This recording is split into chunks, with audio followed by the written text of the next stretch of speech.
My grandfather had one axe. Just one. Not a collection displayed on a wall like a trophy room, not a specialized set for different tasks, just a single, utilitarian tool with a birch handle that he bought in 1963 at the local village store for a ruble and 20 kopecks. That tool wasn't a museum piece. With that one axe, he notched the logs for a sauna, set every fence post for the yard, split firewood for 40 winters, hewed the rafters for 2 roofs, and once, when I was 5, used that same heavy head to carve me a tiny wooden horse, moving the steel with the precision of a surgeon's scalpel. It survived 3 handle replacements over the decades, but as far back as I can remember, that axe never touched a whetstone. Not once. No Japanese water stones, no diamond plates, no specialized grinders. I didn't even realize that was physically impossible until I was 14 years old.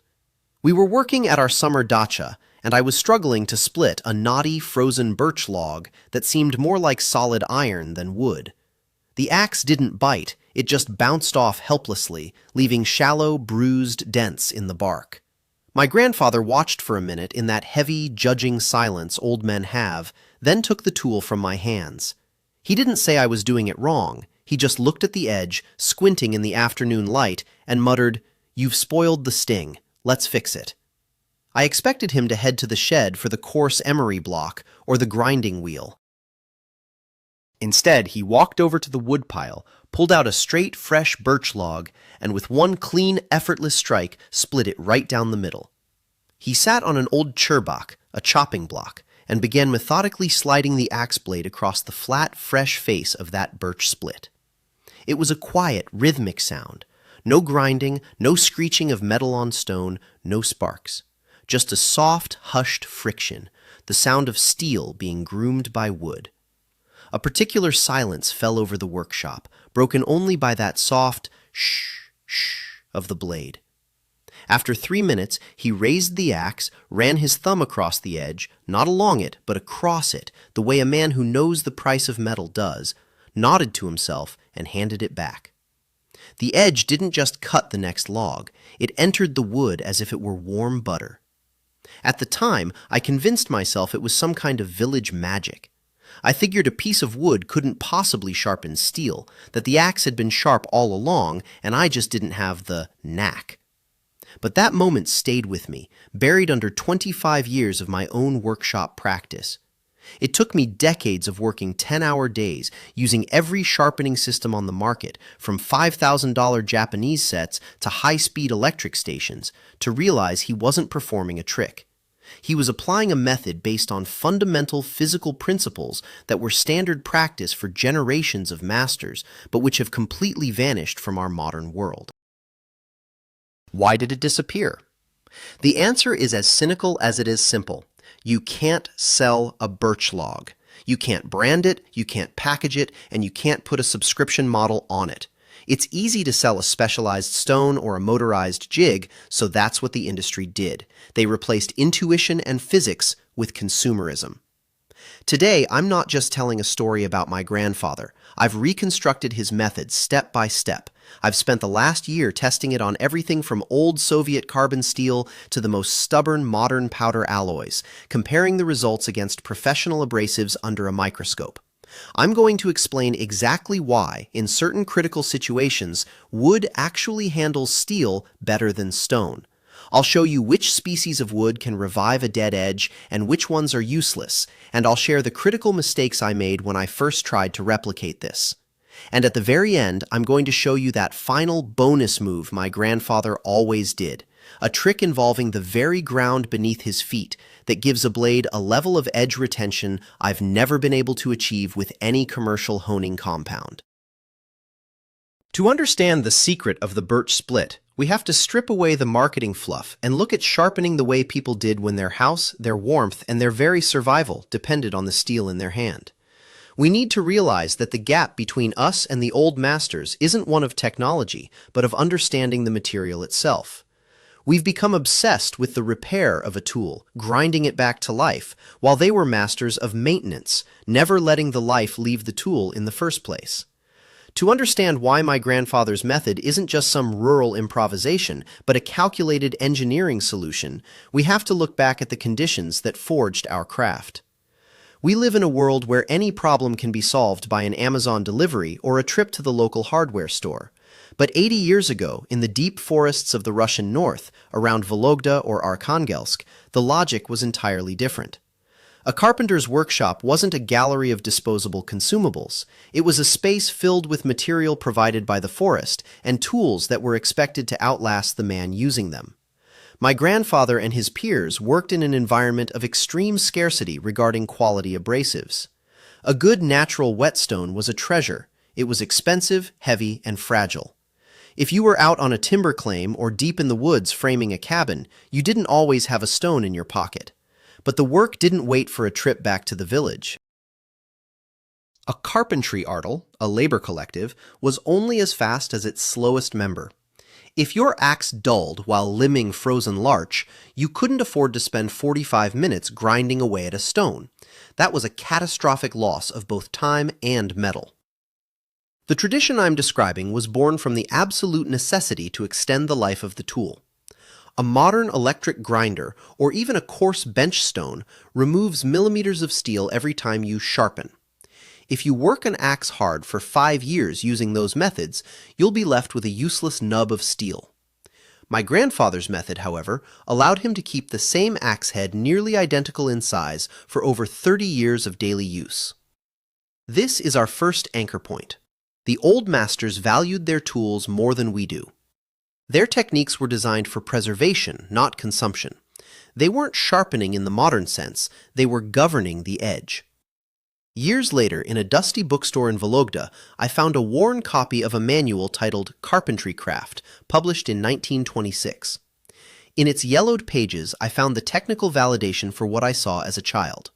The author described how experienced masters would dress the sting on the end grain or the face of a birch split.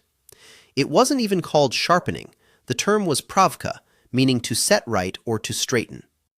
Ethnographic records from the Kargopol region even mention carpenters carrying specialized, smoothed birch plaques passed down from father to son. Losing your plashka, your honing block, in the woods was considered a genuine professional setback. The central philosophy here is that metal is not a static, brittle mass, but a plastic, living material. If you look at a cutting edge under high magnification after an hour of heavy work, you'll see that the steel hasn't necessarily been rubbed away. Instead, the microscopic apex of the edge has folded over into a jagged burr. The modern craftsman sees this and immediately grabs a stone to grind that burr off, taking healthy metal with it. The old master did the opposite. He used the density of the birch to push that burr back into place, straightening the sting without losing a single micron of steel. Birch is a unique natural polymer. It is dense enough to exert pressure on the steel, yet elastic enough not to snap the delicate edge. On the Janka hardness scale, birch sits at roughly 1,260 pounds force. That is the Goldilocks zone for metalwork. Oak, at 1,360 pounds force, is often too porous. Its large vessel structure creates uneven pressure. Pine is far too soft. The blade simply sinks in without resistance.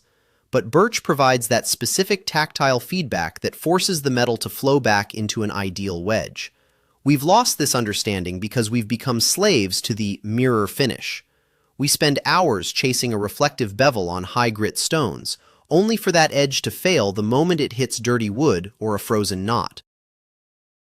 The old masters didn't care about the shine, they cared about the bite.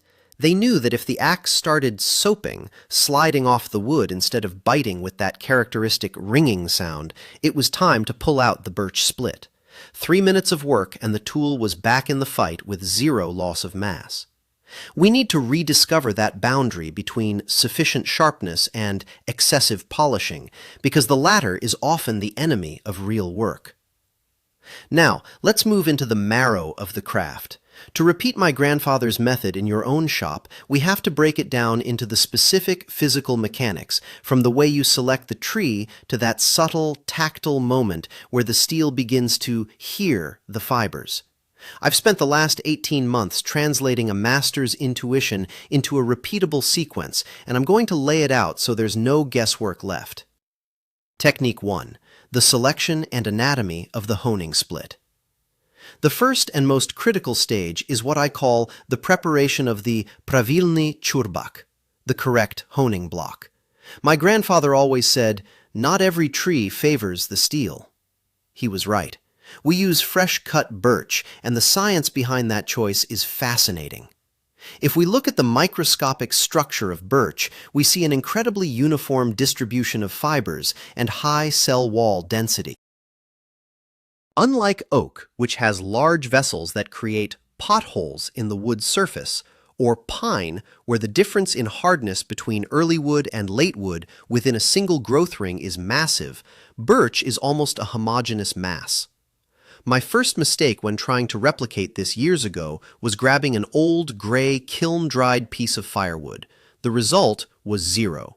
Dry birch transforms into something resembling bone. The fibers lose their elasticity and the ability to wrap around the apex of the edge. The steel just skates over it like glass. You need live wood, freshly felled or stored under a tarp with the bark on, with a moisture content between 30% and 40%. The working mechanism. You don't use a saw to prepare the surface. A saw tears the fibers and fills the pores with dust. Instead, you take your axe and with one short, decisive blow, split the log lengthwise. This split face is the holy grail. It exposes the fibers at their natural boundaries, creating a microscopic nap or pile that acts as our abrasive. If you touch a fresh birch split, it feels velvety, almost tacky.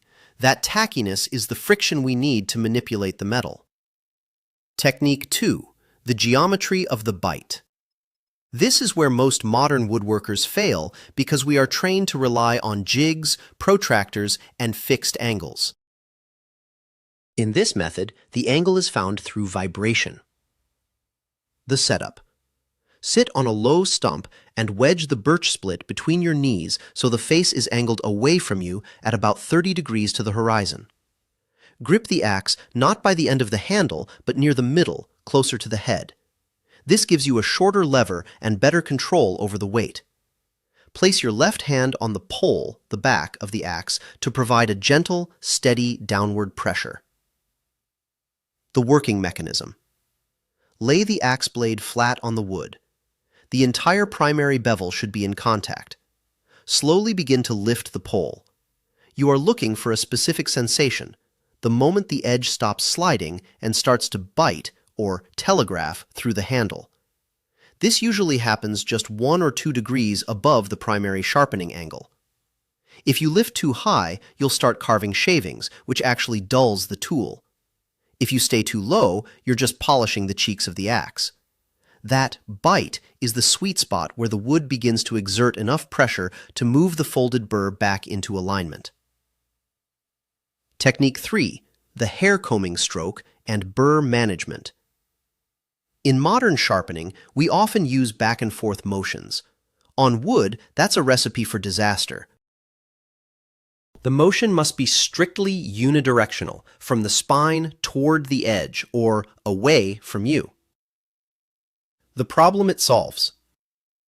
When you push a dull edge into the wood, to yourself, the tiny weakened particles of the folded burr get caught in the fibers and are ripped away, leaving a jagged, weakened edge. By drawing the edge away, you are essentially combing the metal. The working mechanism. It's a long, sweeping stroke from the heel of the axe to the toe in one fluid motion. My grandfather used a specific countdown rhythm, 15 strokes on one side, 15 on the other, then 10 and 10, then 5, 5, and finally 3 light, almost weightless passes on each side. This total process takes exactly 4 minutes. Tactile feedback. During the first 15 strokes, the sound is dry and raspy. As the burr straightens and the metal begins to flow, the sound shifts to a higher pitch, almost a ringing tone. That's the sound of the steel becoming a single unified plane again. Technique 4. Cross-tool adaptation, chisels and knives. While this started with axes, I've successfully adapted it to my entire toolkit. For a chisel, which has one flat face and one bevel, the process changes slightly. I do 10 passes on the bevel side to find that bite. Then I lay the chisel absolutely flat on its back and do 3 firm drawing strokes. This ensures that any microburr pushed over by the wood is flattened back down.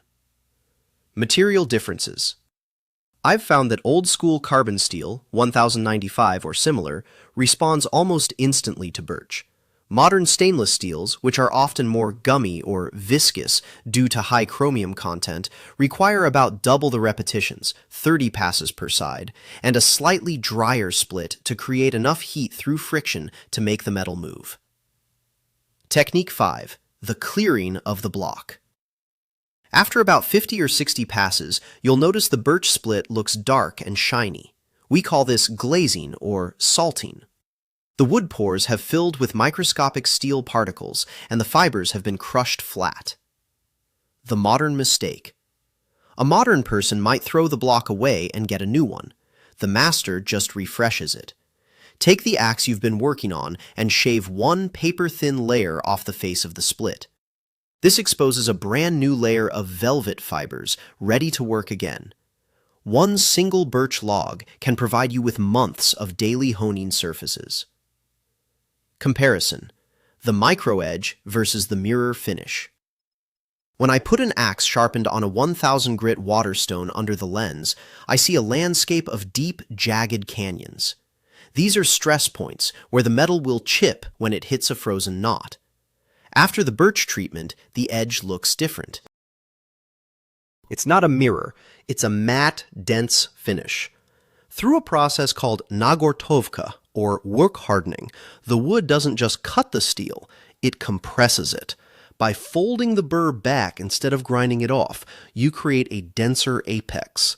In my side-by-side tests, the birch-honed axe lasted 3 times longer in a hardwood chopping test than the one polished on stones. The stone-sharpened edge was prettier, but it was brittle. The birch-honed edge was tough. It's the difference between a glass needle and a tempered spring. We've been sold the idea that shine equals sharpness, but in the woods, density equals durability. And durability is what keeps you working when the sun starts to go down. Looking back at my own hands after 20 years in this workshop, I realized my grandfather didn't just teach me how to keep an axe sharp. He changed the way I look at every material I touch. We are living through a strange era of craft where the solution to every technical hurdle is a credit card transaction. This consumerist workshop mindset has created several invisible walls between us and the true mastery of our ancestors. To truly adopt the method of the birch split, you have to dismantle 4 specific patterns of thinking that most of us have carried for a lifetime. The first pattern: the grind-to-fix delusion. Most modern makers believe that if a tool is dull, it must go to the stone. We've been conditioned to think that sharpening is a repair job. I spent years in this trap, setting aside entire Saturday evenings to recondition my toolkit. I'd sit over my waterstones generating mountains of gray slurry, grinding away precious millimeters of high-carbon steel because I thought that was the only way. But the old masters viewed the edge like a living thing that needed daily hygiene, not weekly surgery. My grandfather's method is the equivalent of brushing your teeth so you never need a root canal. If you spend 90 seconds on a birch split every hour of work, your axe never actually gets dull. You are simply maintaining the sting. We've traded this constant rhythmic maintenance for a cycle of neglect and aggressive grinding, and in doing so, we've shortened the lifespan of our tools by decades. The second pattern: the mirror finish trap. We have been seduced by the Instagram edge. We think that if we can see our reflection in the bevel, the tool is perfect. This is a confusion of aesthetics with engineering. A mirror-polished edge has an incredibly high coefficient of friction on a molecular level. When you're driving a polished axe into a resinous spruce log or frozen birch, that sticky surface can actually bind against the wood fibers. The birch split, however, leaves what I call a functional mat. Under a microscope, it looks like a micro-serrated landscape with a pitch of only a few microns. These tiny ridges, left by the silica and lignin in the wood fibers, act like a microsaw. They break the surface tension of the wood on impact, allowing the main body of the axe to follow through with less resistance. For a working tool, a toothy edge that bites is always superior to a slippery edge that shines. The third pattern, the reliance on mechanical crutches. I have a shelf in my shop dedicated to jigs, angle guides, and specialized clamps that cost more than my first car. These tools promise consistency, but they rob you of sensitivity. My grandfather didn't need an angle guide because his nervous system was the guide. The birch split is a free trainer for your hands. When you use a stone, the feel is often masked by the slurry and the hardness of the abrasive. But on wood, you can feel the exact moment the steel stops skating and starts to bite. That vibration travels up the handle and into your palm. It's a primitive, tactile feedback loop that teaches you the geometry of your tool better than any laser-guided system ever could. We've tried to buy skill when we should have been developing a feel for the metal. The fourth pattern, the good enough hazard. There is a dangerous belief that a utility tool doesn't need to be hair-popping sharp. People say, it's just an axe, it's for splitting wood, not shaving. This is a recipe for injury. A dull tool is an unpredictable tool. It's the dull axe that glances off a knot and finds your shin. It's the dull axe that requires you to use 300% more physical force, leading to fatigue and sloppy form. My grandfather chopped wood well into his 80s because his axe did the work for him. He saved his heart and his joints by trusting the edge. He understood that the sharper the tool, the safer the man. The final bonus, the earth honing finish. Now I want to share that final ritual I mentioned at the beginning. Once the axe had seen its 30 passes on the birch, and just before he struck the first log of the day, my grandfather would do something that baffled me for 20 years. He would reach down, scoop up a handful of dry, fine dust or earth from the path, and rub it firmly across the bevel 3 or 4 times on each side. I thought it was a superstition. I was wrong. It was high-level mineralogy. Common dry soil is a cocktail of microscopic minerals, mostly quartz, feldspar, and mica. These are natural abrasives. In their free or unbonded state as dust, they have a particle size often ranging from 5 to 50 microns. This roughly correlates to a 2,000 to 8,000 grit honing compound. But because these particles aren't glued to a piece of paper or a stone, they behave differently. They act as a rolling abrasive. When you rub that dust onto the steel, it doesn't just scratch, it slightly rounds the very apex of the edge on a submicroscopic level. This creates what we call a convex or lenticular edge. A perfectly V-shaped edge is sharp, but it's fragile. It's a thin needle of steel. A microconvex edge, created by that final rub of earth, is a robust arch. It is just as sharp at the very tip, but it has more meat immediately behind the edge to support it against the shock of hitting a hard knot. My grandfather was essentially performing a high-grit strop using the very ground he stood on. It gave his axe a level of edge toughness that no factory-ground tool can match. The secret of the old masters isn't that they had better tools or better steel. It's that they lived in a constant conversation with the physics of their world. They didn't see the forest as a backdrop, they saw it as a toolkit. They didn't see a birch log as fuel, they saw it as a precision instrument. Tonight, when you close your workshop door, don't look for a new gadget to solve your problems. Look at the materials you already have.